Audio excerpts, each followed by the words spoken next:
garta ofete arjomta garin ifabdata si malen qabu yom argana flata yom argana flata otoo nutti himanii fi namni nu barsiisiin guddina qaama keenyaa waliin kan argannu keessaa tokko jaalaladha. Yeroon isaa yeroon ani kutaa 8 baradhu ture.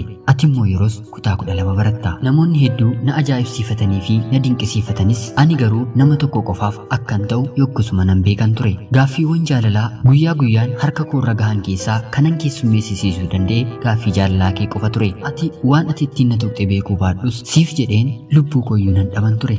Lubbuu gaaddisan qabne lubbuu gaaddisan qabne lubbuu gaaddisan qabne.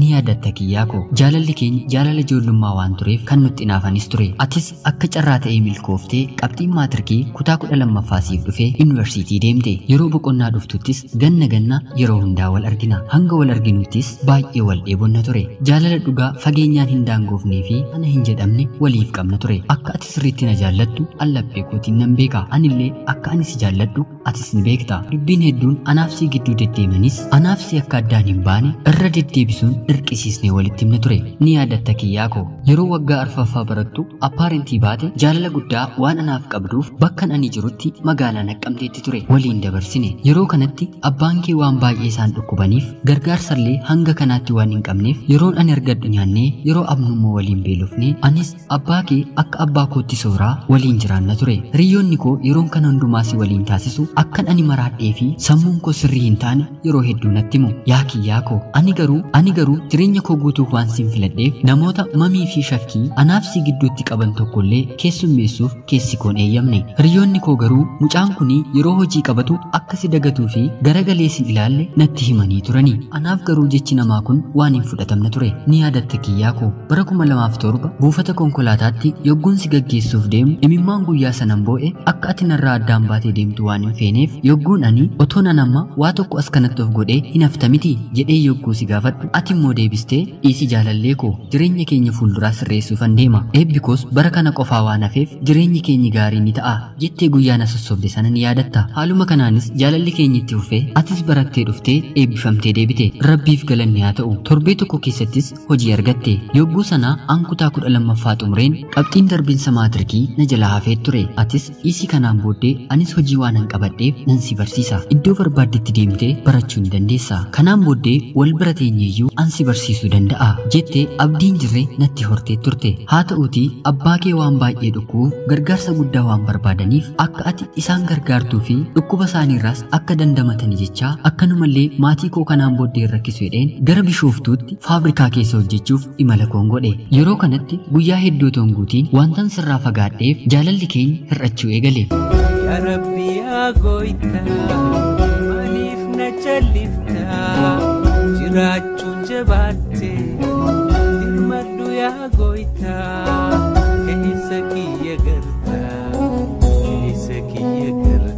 Hiriyoonni koos sababa isaan kana godhanii fi beekuu baadhus dubbiin taane siin dhageessisuu jalqabani. Atis isaaniin dhaggeeffachuu jalqabde. Dubbiin olola oofuu anaaf si gidduu jiraattus jaalalli dhugaa jaalaluma dhugaadhaatii ati anaaf ani siif bakka guddaa waan walii qabnuuf baay'ee waan na yaaddeef hadaraa kee boqonnaa guyyaa xiqqoodhaaf fudhuutii gara kookoottu naan jette. Hojii faabrikaa keessatti eeyyama argachuu waan ulfaatuuf isuma keessaayyuu kan guyyaa lama argadhe gara kee magaalaan ani kanaan dura hin beekne gara magaalaa Shaambuutti imale. Atis na fudhattee qubeelaa naa fiitee sarpiraayiz na goote. Anis gammadee kanaan booddee hariiroon keenya akka addaan hin cinne waadaan sii gale. Yaadadhu guyyaan kun guyyaa waadaati. Waadaa walii gallee guyyaan deebi'ee bakka hojii galu kanatti guyyaa eeyyama naaf laataman irra guyyaa lama waanan dabarseef baay'ee na rakkisanii. Haalli jireenya faabrikaas waan baay'ee ulfaatuuf yeroo yerootti an kana sitti maa waanan tureef atis koottuu na bira taa'inaan jette. Anis ishi jedheen hojii koo dhiiseen si maddii taa'uu eegale. Haaluma kanaan otoo waliin jiraachaa jirruu jireenyi waan ulfaachuu jalqabdeef maaliif ani biyya hambaa deemeen hanga tokko hojjedheen dhufuun siin jedhe. Atis gaaffii koof battalumatti hojjechuu ni dandeessa naan jette.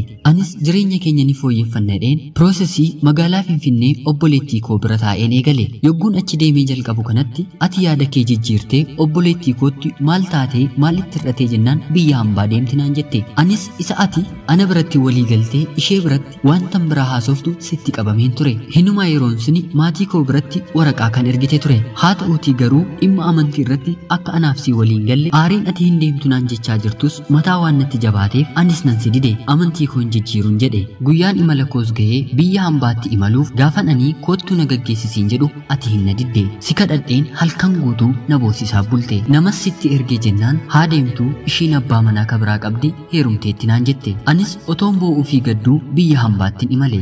Ergan achi gahee booddees namoonni dubbii sobaa akka ani heerume godhanii akkasitti man biran gahe. Kun anaan taa'eef dhaabii na dhawwee biyya hambaatti akkan ani seeraan hin hojjenne sammuu koo na jeeqe. Haaluma kanaanis dhukkubni garaagaraa yeroo garaagaraatti na qabachuun fayyaa koo irratti dhiibbaa geessisaa dhufe. Hojjechuus waan an dadhabeef ji'a ja'a otoon guutiin biyya Dubaay irraa gara biyya kootti imale.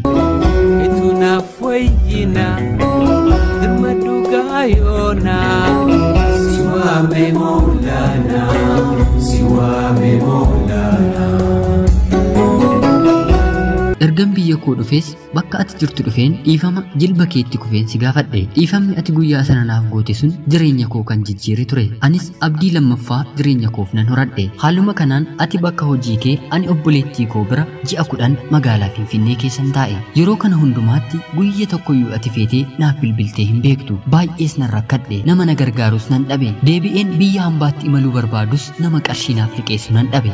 Atis garaa natti jabaatte. Gara ja'ummaan kee kun hiikaa addaa jireenya koo keessatti naaf laate. Yaa jaalallee koo anaaf si jaalala waggaa 9 waliin dabarsine. Kana hundumaarra darbeen ofitti na fudhadhu jedheen yeroon gaaffii siif dhiyeessu ofii kooyyuu nama na bulchu dhabeera naan jette. Ati garuu yoggus anarra ni wayyita turte. Kaanillee haa hafu abbaa kee faan baay'ee akka rakkadhe sirriitti ni beekta turte. Waadaan harka koo irratti baadhee waadaa salphaatti hidhamee salphaatti hiikamuun turre. Siif garuu sababii kee beekuu hin dandeenye. Anis abdiin qabu sirraa guutummaatti nan kutadhe. Namoota irraas qarshii liqeeffadheen hojjedheen siniin deebisa jedheen biyya Beeruutitti imala koo si'a lammaffaaf sababa keetti nan deeme. Achi gahees qarshii liqeeffadhe ji'a 2 keessatti nan deebise. Yeroo jaalala keessa turre wanti ati natti himtu dubartii hedduutti dhiyaachuu yaaleera. Dubartii hedduufis bilbileera. Garuu si qofaatu qaama koof uumame jettee natti himta turte. Jechi kee kunis keessa kootiin badu. Yeroo hundumaa kanaanan si yaadadha. Ati garuu yeroo rakkina koo na dagatte. Jaalalli akkanan turre. Yoo kakattus fannoo yookiin masqalii baattee macaafa qulqulluu ciniinaat ture. Anaaf si jaalalaan guyyaa tokko yookiin ji'a tokko yookiin waggaa tokko miti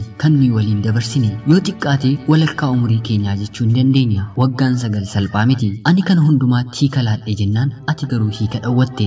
Haaluma kanaan utuu addaan baanee jirru obboleettii koo bira deemtee bilbila ani ittiin argamu ishee gaafatte. Isheenis siif laattee akka ati ana waliin haasa'uu barbaadduuf natti himte. Anis tole jedheen atis karaa abbaa kee sababa hedduu guurtee akka natti araaramuuf fedha qabdu na gaafatte. Anis baay'ee waanan si jaalladhuu fi abbaa keef immoo kabaja guddaa waanan qabuuf dhuguma ni sirroofte jedheen dhiifama siif godheen yeroo rakkina koo isa ati nagattee deemte dagadheen si waliin hiriyyummaa jaalalaa kaleessaa waliin eegalle. Anis kanaan dura bilbila waan hin bitanneef bilbila bitadheen yeroo hundaa waliif bilbiluu fi haasa'uu jalqabne. Utuma kanaan taanee jirru si'ii fi maatii koo gargaaruun eegale. Guyyaa ta'e ani waldaa yookiin charchii keenyaaf qarshii gargaarsaa ergee jennaan ati hin ta'uu maaliif ergitanaan jette. Anis yogguu sana sooma keessa waanan tureef yeroo soomaa hojiin biyya kana keessatti waan baay'atuuf boqonnaallee waan hin qabneef guyyaa 3 akkasii waliin haasa'uu hin dandeenye sitti hime. Guyyaa 3 booddees yogguun siif barreessu ati natti korte. Ifaaf ifattis kanaan booddee sin barbaadu naan jette.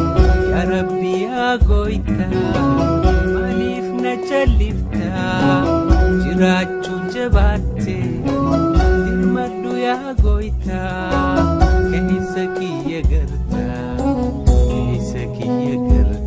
Yogguu sana qarshii hedduutu harka keerra ture. Kana sababa godhattee ammas na waliin walitti buute. Turtii yeroo muraasa booddee hiriyaan kee deebisee walitti nu araarse. Haa ta'uutii dhugaa dubbachuuf ani garaan koo baay'ee bal'aadha. Siif jedheen waan hin irraan dabarre hin qabu. Atis dhumarratti gaaffii amantii kee gara kootti jijjiirtamoo hin jijjiirtu naan jette. Anis amantaan ittiin dhaladhe amantaa pirootestaantii waan ta'eef akka hin jijjiirree fi anaaf si kan walitti fide amantaa otoo hin taane jaalala akka ta'een sitti hime. Garaagarummaa amantaa keenyaa waliif kabajnee waliin jiraachuu akka dandeenye ganamumaa walitti haasoniif turre. Ati garuu dhuma geessee ni jijjiiramte. Wal dhabdeen kunis anaaf si gidduutti tabba guddaa ta'e.